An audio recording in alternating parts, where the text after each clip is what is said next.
Hello and welcome to Turning a Million Eyes to Save Lives, a podcast co-production of Innocence at Risk and Chicago's Studio C. Since 2005, Innocence at Risk has been working to raise awareness about the horrors of child trafficking in America and around the world. In 2008, Innocence at Risk launched the Flight Attendant Initiative to train flight attendants, who are our first line of defense in spotting and reporting situations of trafficking. And a year later, Innocence at Risk founder Deborah Sigmund took the Flight Attendant Initiative to the Department of Homeland Security, DHS. An official protocol was established with DHS after several meetings that included Deborah and senior American Airlines flight attendant Sandra Fiorini. That protocol, called Blue Lightning, is used to this day. Innocence at Risk conducts educational outreach programs through churches, clubs, organizations, schools, and embassies, and now this podcast. I'm Andy Miles, and I'll be hosting this monthly series, which seeks to educate and motivate listeners through a series of conversations with flight attendants and passengers, hotel employees, transportation officials, government office holders, and anti-trafficking activists who are making a difference and helping to save the lives of women and children. We'll also hear the real-life stories of survivors of human trafficking, and using the DHS Blue campaign training will help everyday citizens be able to identify red flag situations and how to report them. On this debut episode, I talked to Innocence at Risk founder and director Deborah Sigmund and retired flight attendant Sandra Fiorini, who for many years has worked closely with Innocence at Risk in training aviation industry personnel and reporting suspected incidents of child trafficking. We'll hear about that work and several of those incidents in our conversation. In 2010, Voice of America featured Deborah Sigmund and Sandra Fiorini in a video report called Flight Attendants Fight Human Trafficking, a video which is also available on the Innocence at Risk website. I'm going to play that piece as a lead-in to the interview I conducted last month over Zoom with Deborah and Sandra. American Airlines Flight 2453. For a moment in time, strangers from around the world come together as travelers. It's also a moment when American Airlines flight attendant Sandra Fiorini can save a life. We had a 18-year-old boy, and he had a brand new day-old baby. Umbilical cord, everything was still there, day-old baby. He's going on a 6-hour flight. He had no wife. He has 2 diapers stuck in his pockets and 1 bottle. Fiorini sees things like that on a regular basis when she's on one of her international flights. She says after 39 years on the job, it is not difficult to recognize a suspected case of human trafficking. Most of us are parents. So when you see an instance that's not right and a red flag is raised, especially where there's children involved, you're more attuned to what's happening. Fiorini had tried to report suspicious activity to the police, but they never responded. 2 years ago, it all changed when Fiorini met Deborah Sigmund, founder of the organization Innocence at Risk. It's enslavement. We're talking about modern-day slavery. Innocence at Risk provided Fiorini with brochures detailing the signs of human trafficking. There's also a phone number to report a suspected case. Before you couldn't call anyone. The local authorities would not respond to you. So now, when you do call this hotline number, someone does respond. Law enforcement will be waiting at the gate if a flight attendant reports something suspicious. Innocence at Risk created this video showing why it's important for law enforcement to respond. The organization says women, girls, and even boys are being sold into sexual slavery.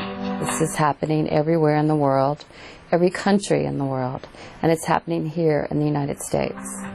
It's a multi-billion-dollar industry.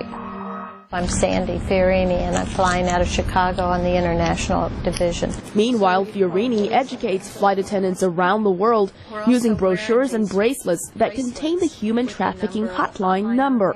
I show my brochure, I tell them what I'm doing, and then I ask them, put the hotline number in your cell phone. please pass the brochure on to another flight attendant. Fiorini and Innocents at Risk have also been mobilizing lawmakers on Capitol Hill. We're working with Congress, with the Human Rights Commission, and I think that something will come out of that.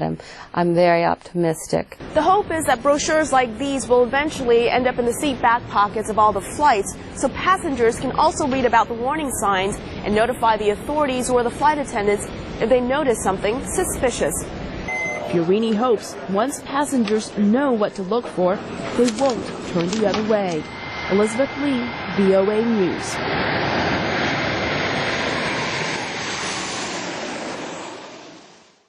I'm here with Deborah Sigmund and Sandra Fiorini. Deborah, why don't we start by having you talk about Innocents at Risk and its initiatives with flight attendants? Innocents at Risk was established in 2005, and we knew that awareness was essential. So we began doing awareness events, fortunately being hosted by churches, by embassies, by companies.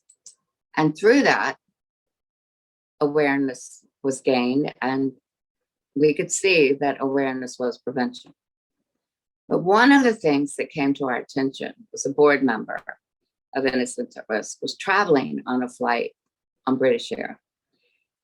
And she was talking to the flight attendant about how disturbing it was that human trafficking, especially of children, happened in the world.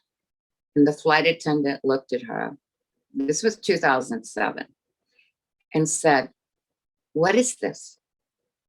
I know nothing about it." And my board member reported to me, here I am talking to an international flight attendant on an international flight, British Air, who knows nothing about human trafficking. So I proceeded to tell her what I'd learned from Innocents at Risk.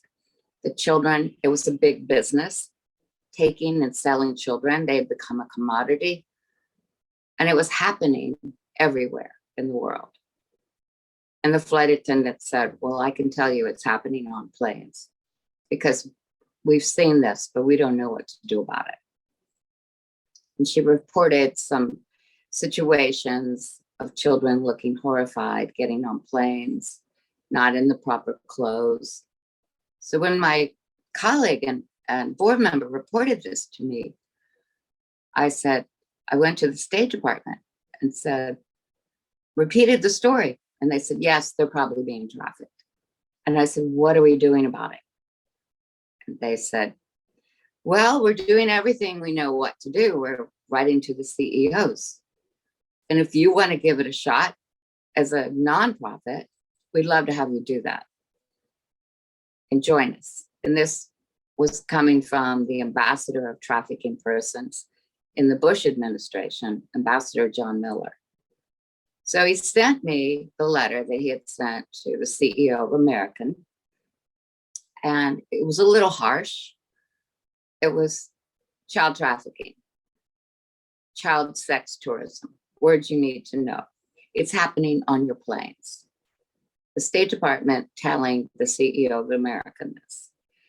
And I reported back to the State Department that I would just take a softer approach and not even using the words trafficking to the CEO, Mr. Arpey. And I said that Innocents at Risk was dedicated to preventing anything from happening to young women and children, whether it happens on planes or anywhere. We want to stop it. We're trying to protect innocent lives. Will you join us in this effort? And working with the State Department, we would welcome your support. It's a very nice letter. I didn't hear anything. But 2 weeks later, fortunately, a friend of mine introduced me to Sandra Fiorini, who heard about our work as we had an upcoming event coming at the Embassy of Colombia. And my friend was inviting her to come with her. And Sandra said, well, first of all, I want to tell you, we do see, flight attendants see what she's talking about. So I want to meet her. And I want to meet her now. So my friend Nancy arranged for us to meet. We met for lunch, and I met Sandra, and she repeated the exact same story that my friend had heard on the British Air flight. Yes, we see children getting on planes. They look terrified. They don't have the proper clothes.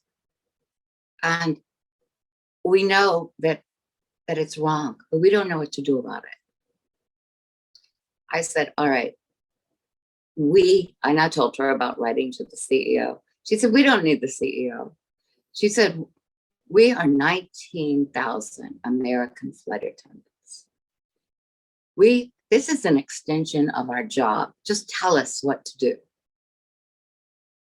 This is one flight attendant who was giving us the initiative to start the Flight Attendant Initiative. When we started, so I met with Sandra, and together we worked to produce Protecting Women and Children from Human Trafficking. This book, along with Sandra Fiorini, began training flight attendants in the US and around the world. And within a year, we had about 1,000 flight attendants, not just from American Airlines, which Sandra worked, was a senior flight attendant. We had flight attendants all over the United States calling our office and wanting to get involved. So I'd love to bring Sandra on now, and we can talk about what we did and how we worked and how we took this initiative to Homeland Security, which is where we are today, working with Homeland Security. So Sandy, can you join me? I would love to join you. Everything that Deborah has said is exactly what happened. It's exactly how we got started. I was an active flight attendant for maybe, 30 something years when Deborah and I met. I retired with 42 years, but when I met Deborah, I had many, many incidents of having trafficking incidents on the plane. And I would jump off the plane at the gate. I would call the police. I would call the airport authorities and say, oh my gosh, this is happening. Please come. Please come down here and help us. No one ever came. Their theory was that it was my word against those people's word and that nobody was going to come. So when Deborah and I finally had a chance to start working on this issue, Deborah and Nancy Rivard and I came up with a training program and an idea of how to go about reaching an untapped task force of flight attendants. These are unpaid workforce of way over 19,000 because you have international carriers, domestic carriers. All the flight attendants are already being trained for hijacking. We're already profiling for things on the plane. This is just one more thing that, passengers with guns, unaccompanied children. We're already profiling all of these people for other things. So human trafficking is just one more layer to look for. And since most of us are parents and mothers, anything involving children, immediately the hair stands up on your neck the minute a situation arises. The thing that we needed the most is what Innocence at Risk was giving us, a brochure with things to look for, things that these red flags that would identify what's going on. And then through Deborah and Innocence at Risk and lobbying Congress, we were able to get legislation enacted to pursue these traffickers because they just have a free highway. No one stops them. Nobody questions them. They just have a free highway, not just in the airlines, but on the roads also. of doing this horrible crime. So with Deborah and Innocents at Risk, we have been able to set up a training program, and we go all over the world and speak and train aviation people, not just flight attendants and pilots, but the ground people, the concierge in airports, hotel workers. We speak to every group of people that come into immediate contact with this type of illegal trafficking of people. So from where we started, it was just me with a brochure, getting on flights, passing it around to the other flight attendants, and we had no money. Deborah was spending most of her money to have these printed up. And I would say, take this with you, pass it on to the other girls on your other trips. Leave copies of this in operations where the other girls sign in for their trips. It was all groundwork. It was all word of mouth, and it was all being passed along. But through Innocents at Risk, we've been able to have training programs and follow up on this and follow up on the program and extend our reach to other workers, not just flight attendants. That was our initial thrust, was flight attendants. But now Innocents at Risk has helped us enlarge our audience. So thank you to Deborah for this. Since we have partnered with Homeland Security, the Department of Homeland Security, you and I met with them back in 2009. And from then on, our initiative just became gangbusters. Thousands of lives have been saved. And it's so effortless. The protocol is we simply ask flight attendants to report a situation, whatever they see that looks suspicious. If you see someone, especially a child, who looks disoriented, or any young woman who looks disoriented, who's afraid to travel, to talk to the authorities, please report it to the flight attendants. We're asking you to do this. It's so important. And from this, as Homeland Security has said, please don't be judgmental. If you see something that doesn't feel right, if a child is traveling with a person that's controlling the child, you get no eye contact from the little boy or girl, please report it. If you see girls getting on the plane together, traveling in clothes that look not appropriate for travel, they look like they just woke up in their dirty sweat clothes, but they have their hair and makeup done and their nails too. This is definitely a red flag that these girls are being moved to be sold. So please report it.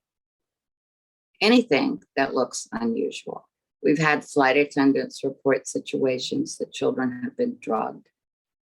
We've had them report situations where the young girls were not free to go to the restroom without the accompanying man with them to stand at the door. All of these signs.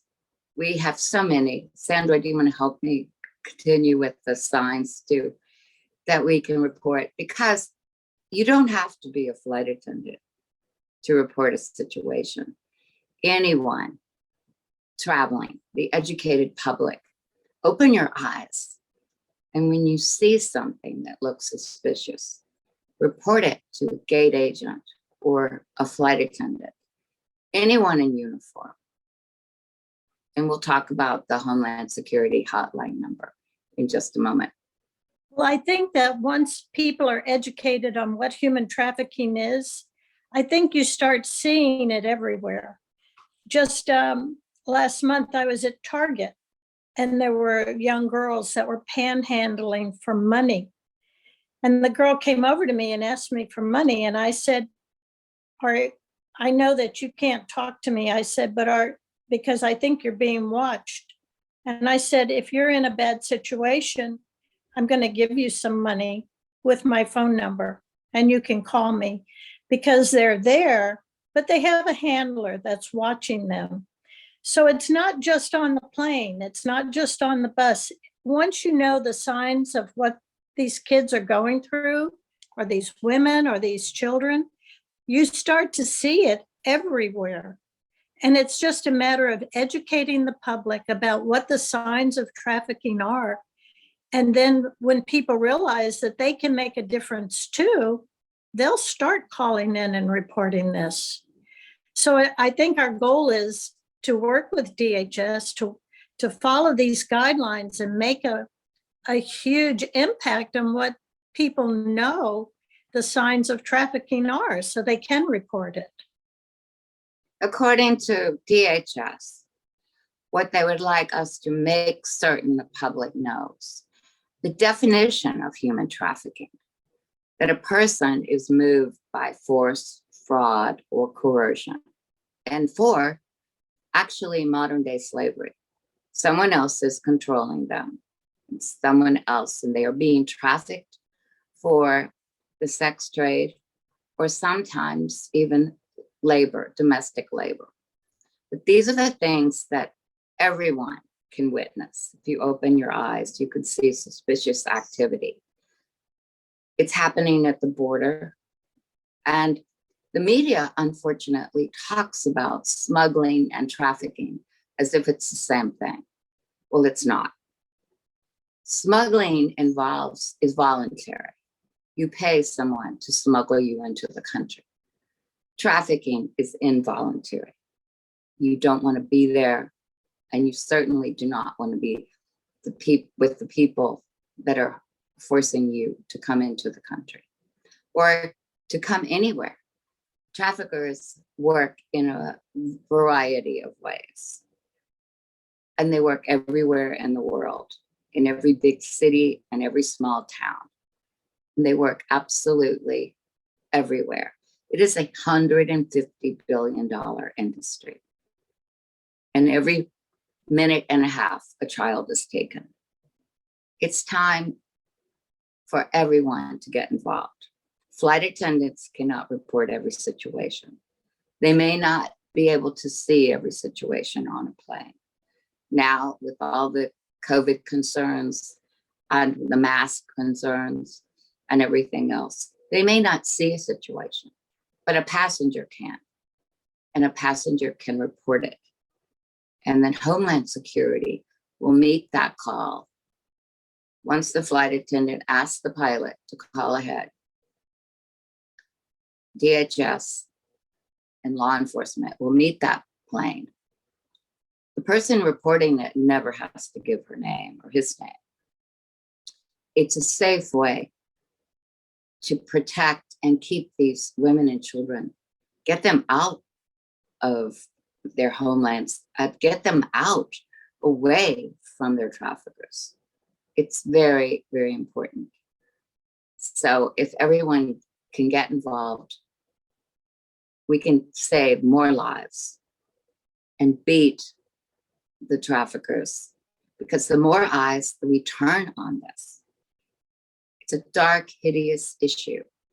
And the more light we shine on it, the more eyes that we shine on the fact that we can stop it. It's going to take everyone working on this. I was just going to add one more thing. Sometimes these people that are being trafficked don't know themselves that they're being trafficked. Right. So one of the instances I had were these girls coming from Moscow. They thought they were coming here to the US to be models and work on TV. So they weren't traveling with a trafficker. They were thrilled to death to be coming, and they were making their way over here. They had no idea what was going to happen to them when they got here. I would say, where do you go when you get off of the plane in Chicago? And they would say they thought they had to ride a bus to New York City. The traffickers had covered every track of them being traced once they got to the United States. So it's not even a matter of, these girls were all happy and having a great time on the plane. They had no idea what was in store for them. That's why I'm saying that it's so important that the signs of trafficking, the signs of what's going to happen to these kids, and if everybody knew, the signs of trafficking, it'd be another story for these traffickers. They wouldn't have such an easy road to do this. So that's why it's so important that we work to get all this information out to the public. And in that particular case, Sandy, you did report it. Oh, I did. You did report it. And then we reported the situation to Homeland Security. And because of that reporting, those girls were saved. But Homeland Security put ICE agents and air marshals on these planes. So that was stopped. And they figured out, Homeland Security decided, well, if this is happening on American, it's probably happening on United too, and possibly Delta. So it caused a tremendous watch out for situations such as this. And domestically, flight attendants have reported to us that they've seen girls flying in first class, who alone in first class. And it was their first time on a plane, but they met their boyfriend on the internet. And he was going to meet her in Miami. She was flying from Texas, from Dallas. She had never been on a plane. Unfortunately, the flight attendant began talking to her and said, well, you have such a nice seat. And may I ask you who you're going to meet? I'm going to meet my boyfriend. Well, good. What does he do? I don't really know. We just met on the internet, but we're going to go to Miami. That flight attendant knew there was something very suspicious about this. So she called it in and to the authorities. They checked who purchased the ticket. And it was purchased by a porno operation in South Carolina. So this is the kind of information that anyone can give. Anyone can report these questionable red flags that you think someone could be in danger. Report it to a flight attendant or anyone in the uniform, wherever you are, in a mall, if you see anything, and report it so someone will be able to do something. And the flight attendants have been an army of angels.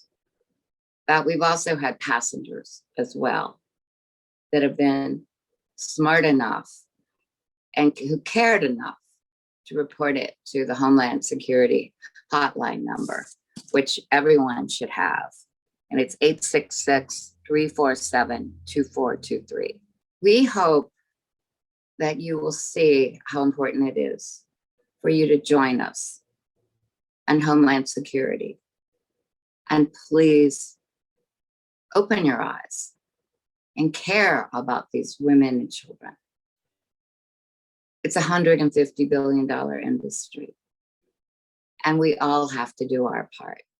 To learn more about human trafficking and the urgent need to combat it, the Innocence at Risk website is a great place to start. Please visit innocenceatrisk.org. You've been listening to Turning a Million Eyes to Save Lives, a podcast by Innocence at Risk to prevent children and women from falling victim to human trafficking. We'll have another episode next month. If you'd like to get in touch or share your own story for this podcast, please email dsigmund@innocenceatrisk.org. That's DSIGMUND@innocenceatrisk.org. And please share this podcast, rate it, and subscribe. I'm Andy Miles, and I'd like to thank Deborah and Sandra for sharing their stories and expertise.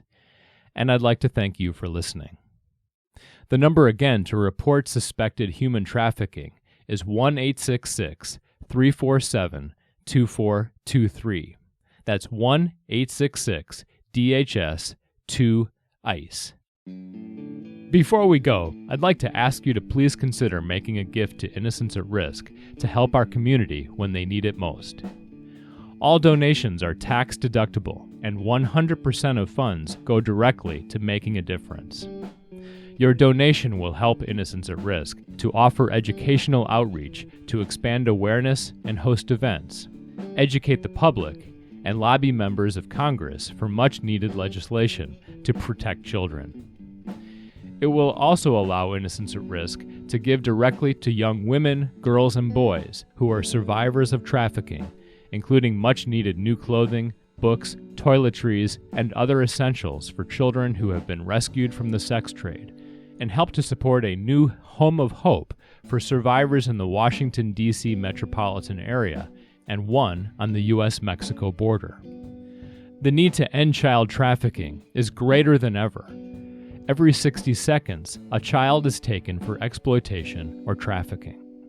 As we turn 1 million eyes on children, we will prevent children from falling victim to the world of human trafficking, and we will save children who are already victims of modern-day slavery.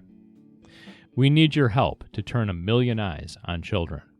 To make your tax-deductible contributions to Innocents at Risk, please visit innocentsatrisk.org. Your support is greatly appreciated.